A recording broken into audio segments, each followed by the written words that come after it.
अच्छा, अक्सर लोग मुझसे पूछते हैं कि मैं यूके कैसे आया, मेरी क्वालिफ़िकेशन क्या है और वीज़ा हासिल करने के लिए कितना एक्सपेंस हुआ, और इसके अलावा मैंने बैंक स्टेटमेंट कितनी शो करवाई थी और वीज़े का प्रोसेस कितनी देर में मुकम्मल हुआ। तो आज की इस वीडियो में मैं आपसे मुकम्मल जर्नी शेयर करूँगा। जुलाई 2023 जब मैं स्कर्दू के टूर से वापस लाहौर जा रहा था, तो तब मैंने फाइनल प्लान कर लिया था कि अब मैंने पाकिस्तान में नहीं रहना। 2023 तब मैंने अपना इंग्लिश का टेस्ट बुक कर लिया। जो मैंने टेस्ट बुक किया वो पियर्सन टेस्ट ऑफ इंग्लिश था, यानी कि PTE। मुझे लगता था कि ये आइट्स की निस्बत ज़्यादा आसान है और ये आर्टिफिशियल है, जो कि मैं बआसानी इसको जितना मुझे स्कोर चाहिए मुझे मिल जाएगा।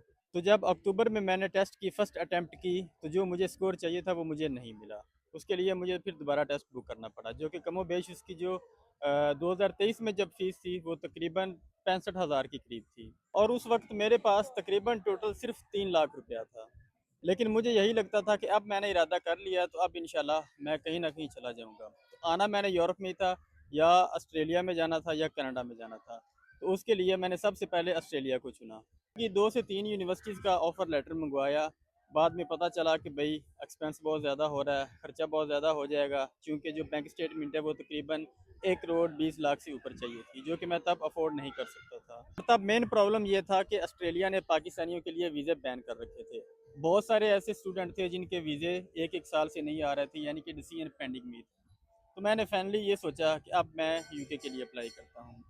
तो मैंने यूके की 3 से 4 यूनिवर्सिटीज़ में अप्लाई किया और मुझे ऑफ़र लेटर रिसीव हो गया। चाहे कि उस वक्त एक बंदे के पास सिर्फ 3 लाख रुपया है और वो इंग्लैंड जाने के लिए सोच रहा है। सोच नहीं बल्कि पक्का इरादा कर लिया उसने। दूसरी साइड पे माइंड में सिर्फ एक ही चीज़ थी कि भाई तेरे पास तो इतने पैसे नहीं है, तो कैसे जाएगा। जब घर वालों से बात करते थे कि भाई अब मैंने अब्रोड के लिए जाना है और फलां मुल्क में जाना है, और जब उनको इतने पैसों का बताते थे तो वो भी परेशान हो जाते थे। और इसी दौरान बहुत सारे एजेंटों से भी राब्ते में था। कोई कहता था कि डेनमार्क के लिए आपको इतने पैसों में वीज़ा दे देंगे, कोई कहता था कि स्विट्ज़रलैंड के लिए आप इतने लाख रुपया जमा करवाएं, आपका इतने महीनों में वीज़ा आ जाएगा, और कोई कहता था कि स्पेन के वीज़े ओपन है और इतने लाखों में आपको वीज़ा मिल जाएगा।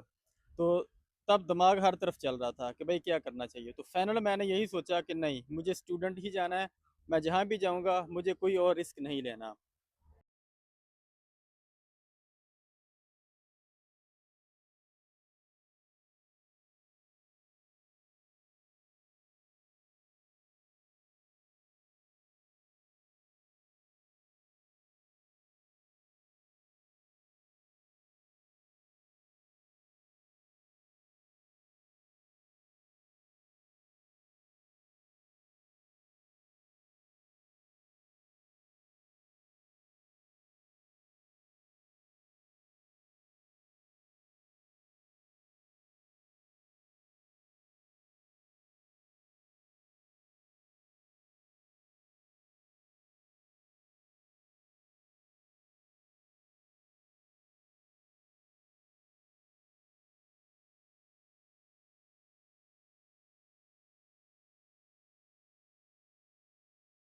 आखिरकार दिसंबर 2024 में मुझे यूनिवर्सिटी की तरफ से एडमिशन मिल जाता है, जब मुझे कैश मिल जाता है। कैश होता है confirmation of acceptance for studies, और उसके बाद वीज़ा अप्लाई ही करना होता है। तो मैंने दिसंबर के लास्ट वीक में अपना वीज़ा फ़ाइल कर दिया यूके के लिए, और ये सारा प्रोसेस लाहौर के एक कंसल्टेंट से करवा रहा था।